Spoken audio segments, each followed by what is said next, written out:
প্রথমে আমাদের কাজ হলো যে আমরা কোনো কাজ করতে গেলে কোন ইউনিটে কাজ করব, মিলিমিটার, সেন্টিমিটার, ইঞ্চি, ফুট, কিসে কাজ করব, সেই ইউনিটটাকে আমাদের সেট করতে হবে।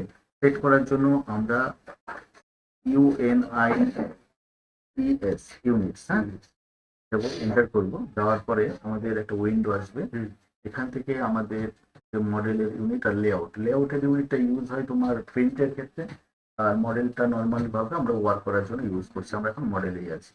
তো এখানে আমরা মিলিমিটার, সেন্টিমিটার, ইঞ্চি, ফুট সবকিছু আমরা এখান থেকে পেতে পারবো। আর নর্মালি আমাদের এইখানে এগুলো এই মুহূর্তে চেঞ্জ করার দরকার নেই, এগুলো থাক। আর ডিসপ্লে ডেসিমেল হবে, ফ্যাক্টরিয়ালে যদি চাও, হয়তো দশমিক ভগ্নাংশ দেখতে চাও, তাহলে ফ্যাক্টরিয়ালে যাবে।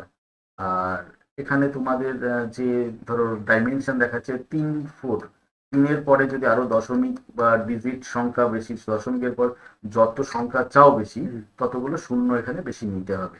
নর্মালি আমি 1.0 রাখলাম, ওকে করে